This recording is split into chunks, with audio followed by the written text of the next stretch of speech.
ಈ ಬಾರಿ second PUC ಎಕ್ಸಾಮ್ನಲ್ಲಿ 1,63,366 ವಿದ್ಯಾರ್ಥಿಗಳು ಫೇಲ್ ಆಗಿದ್ದು, ಇಷ್ಟೊಂದು ವಿದ್ಯಾರ್ಥಿಗಳು ಫೇಲ್ ಆಗೋಕ್ಕೆ ಕಾರಣ ಏನು? ಇನ್ನು ನಿಮಗೆ ನಿಮ್ಮ ಮಾರ್ಕ್ಸ್ ಕಡಿಮೆ ಬಂದಿದೆ ಅಂತ ಅನಿಸ್ತಿದ್ರೆ ಸ್ಕ್ಯಾನ್ ಕಾಪಿ ತರಿಸೋದು ಹೇಗೆ ಮತ್ತು ರಿವ್ಯಾಲ್ಯೂಯೇಷನ್ಗೆ ಹಾಕೋದಾದ್ರೆ ಅದರ ಡೇಟ್ ಯಾವಾಗ ಆರಂಭವಾಗುತ್ತೆ ಮತ್ತು ಸೆಕೆಂಡ್ ಮತ್ತು ಥರ್ಡ್ ಎಕ್ಸಾಮ್ ಯಾವಾಗ ಬರೀಬಹುದು ಎಲ್ಲವನ್ನ ಇವತ್ತಿನ ವಿಡಿಯೋದಲ್ಲಿ ನೋಡೋಣ ಬನ್ನಿ. ಅದರಿಂದ ಈ ವಿಡಿಯೋನ ಸ್ಕಿಪ್ ಮಾಡದೆ ಕೊನೆವರೆಗೆ ನೋಡಿ ಹಾಗೂ ಕೆಳಗೆ ಕಾಣಿಸ್ತಿರೋ ಬೆಲ್ ಐಕಾನ್ ನಲ್ಲಿ ಆಲ್ ಆನ್ ಆಪ್ಷನ್ ಸೆಲೆಕ್ಟ್ ಮಾಡಿ. ಇದರಿಂದ ಪ್ರತಿ ವಿಡಿಯೋ ನೋಟಿಫಿಕೇಶನ್ ನಿಮಗೆ ತಪ್ಪದೆ ಸಿಗುತ್ತೆ. ಬನ್ನಿ ಈಗ ವಿಡಿಯೋ ಸ್ಟಾರ್ಟ್ ಮಾಡೋಣ.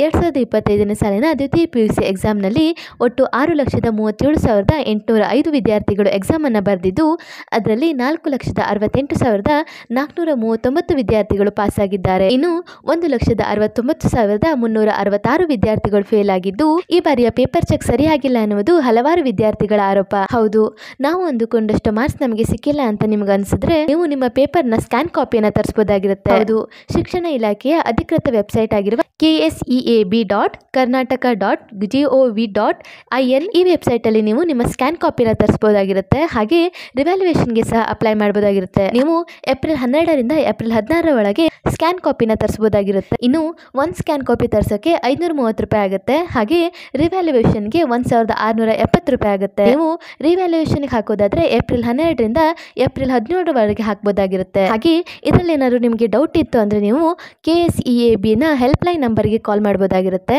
08023310075. ಹಾಗೆ ಮತ್ತೊಂದು ನಂಬರ್ ಇದೆ 08023310076. ಈ ಹೆಲ್ಪ್ ಲೈನ್ ನಂಬರಿಗೆ ಕಾಲ್ ಮಾಡಿ ನೀವು ನಿಮ್ಮ ರಿಸಲ್ಟ್ ಬಗ್ಗೆ ಏನೇ ಇನ್ಫಾರ್ಮೇಶನ್ ಬೇಕಾದ್ರೂ ತಿಳ್ಕೊಬೋದಾಗಿರುತ್ತೆ.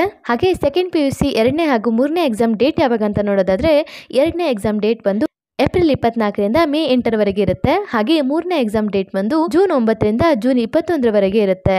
ಹಾಗೆ ಸೆಕೆಂಡ್ ಎಕ್ಸಾಮ್ ಫೀಸ್ ಎಲ್ಲ ಎಷ್ಟಿರುತ್ತೆ ಅನ್ನೋದ್ರ ಬಗ್ಗೆ ನೆಕ್ಸ್ಟ್ ವಿಡಿಯೋದಲ್ಲಿ ನಾನು ತಿಳಿಸ್ಕೊಡ್ತಾ ಇದ್ದೀನಿ.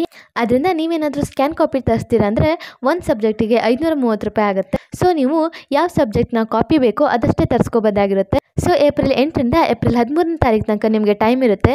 ಇಷ್ಟರೊಳಗೆ ನೀವು ಸ್ಕ್ಯಾನ್ ಕಾಪಿನ ತರಿಸ್ಕೋಬೋದಾಗುತ್ತೆ. ಹಾಗೆ ರಿವ್ಯಾಲ್ಯೂಯೇಷನ್ಗೂ ಸಹ ಅಪ್ಲೈ ಮಾಡಬಹುದಾಗಿರುತ್ತೆ.